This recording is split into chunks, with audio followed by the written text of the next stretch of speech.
Kindergarten. Ika-4 na markahan. Ika-6 na linggo. Pangangalaga sa ating kapaligiran. Dapat nating pagmalasakitan ang ating mundo. Unang araw.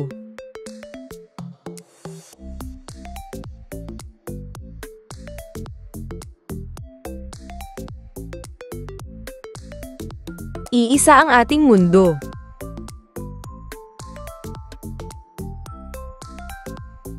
Bakit natin dapat alagaan ang ating mundo?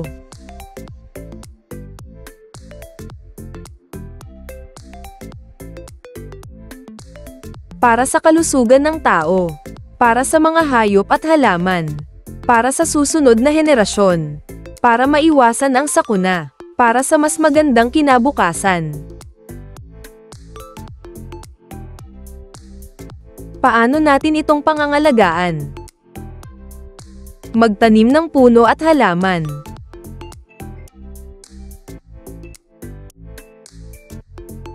Magsagawa ng wastong pagtatapon ng basura. Iwasan ang paggamit ng plastik.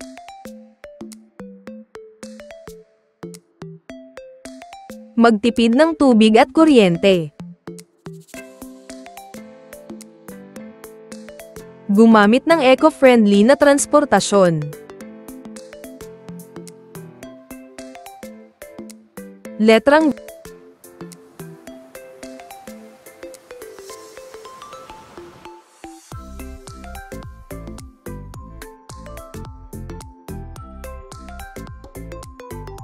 V. Ika-4 na markahan. Ika-6 na linggo. Ikalawang araw.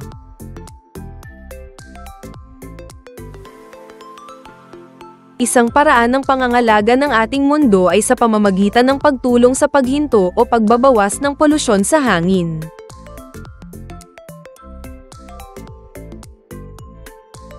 Ano ang polusyon? Ang polusyon ay ang pagkakaroon ng mga nakakapinsalang sangkap sa ating kapaligiran na maaaring makasama sa kalusugan ng tao, hayop, at kalikasan.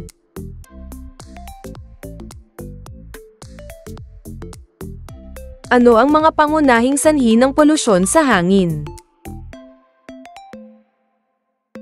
Mga sanhi ng polusyon sa hangin.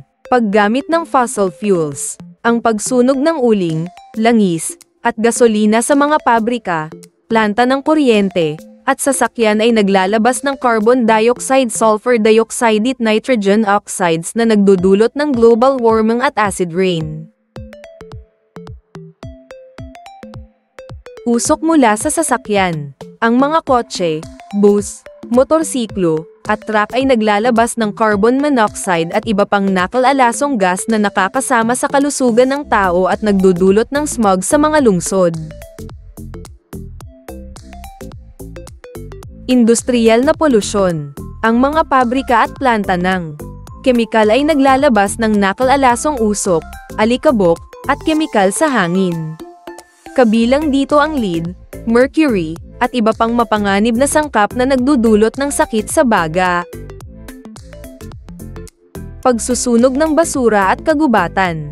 Ang pagsunog ng basura, goma, plastik, at iba pang materyales ay naglalabas ng nakalalasong kemikal tulad ng dioxins na maaaring magdulot ng kanser.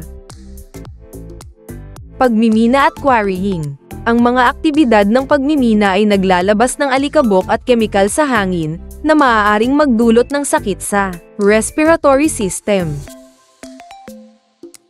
Paggamit ng pesticides at kemikal sa agrikultura. Ang mga kemikal na ginagamit sa pagsasaka tulad ng pesticides, herbicides, at fertilizers ay maaaring sumangga sa hangin at makaapekto sa kalusugan ng tao at hayop.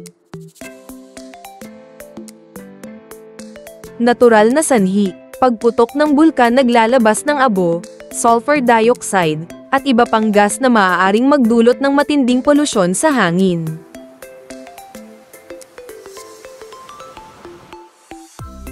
Paano nakakaapekto ang polusyon sa hangin sa kalusugan ng tao?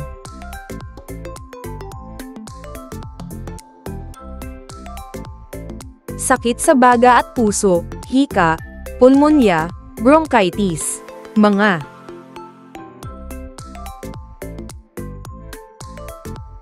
Bagay na nagsisimula sa letrang V. Van, vat, vase, vet, vest, violin, violet, volleyball, volcano, vulture.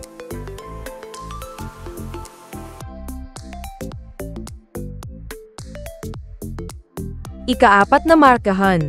Ika-6 na linggo. Ika-3 araw. Maari nating mapanatiling malinis ang hangin sa mga sumusunod na paraan: pagtatanim ng mga puno, paglalakad o pagbibisikleta kung malapit ang pupuntahan, at pagtapon ng basura sa tamang lalagyan at paraan.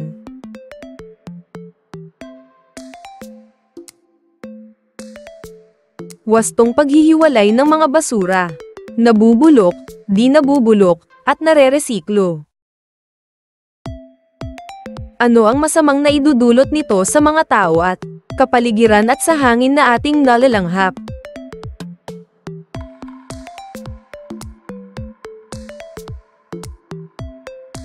Ano-ano ang mga halimbawa nito? Epekto ng polusyon sa hangin. Sakit sa baga at puso, hika, pulmonya, bronchitis. Pag-init ng mundo, global warming. Pagkasira ng ozone layer, ultraviolet rays exposure. Acid rain, nakakasira ng lupa at tubig.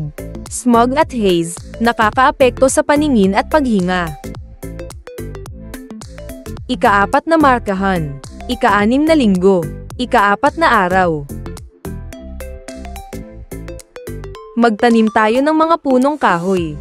Ang mga puno at halaman ang nagpapanatiling malinis ang hangin na.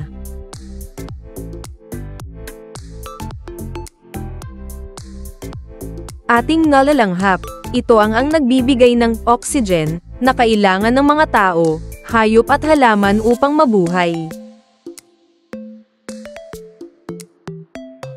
Bakit mahalaga ang pagtatanim at pangangalaga ng mga puno at halaman?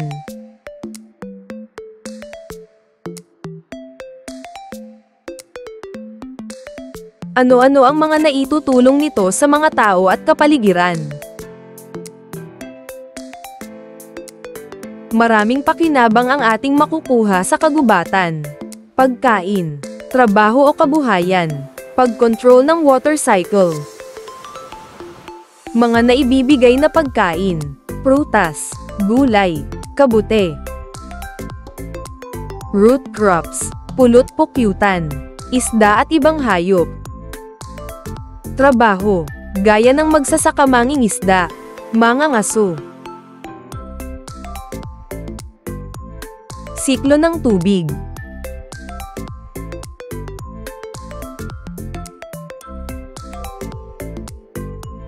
Maraming pakinabang ang ating makukuha sa kagubatan. Pumipigil sa pagguho ng lupa at nagpapanatili ng sustansya ng lupa.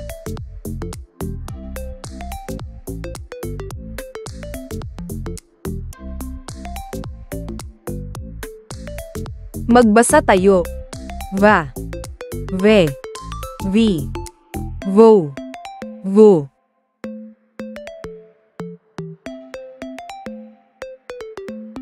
Ika-4 na markahan. Ika-6 na linggo.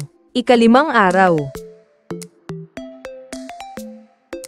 Ang papel ay ginawa mula sa mga puno.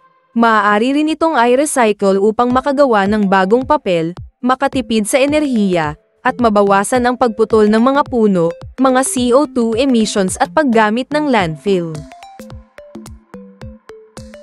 May mga tamang pamamaraan paggamit ng papel upang maiwasan ang pagputol ng mga puno.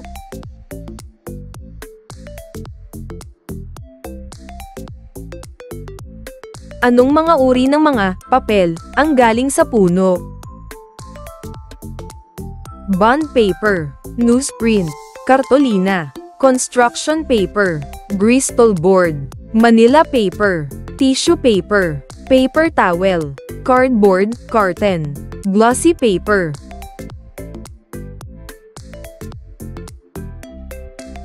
Lahat ba ng uri ng puno ay maaring gamitin sa paggawa ng papel?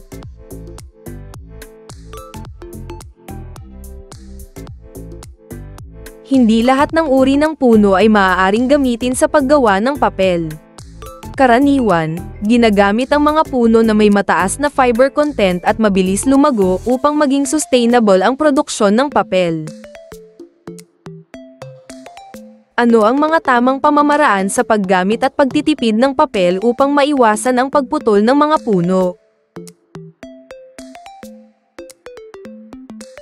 Matalinong paggamit ng papel. Gumamit ng magkabilang panig.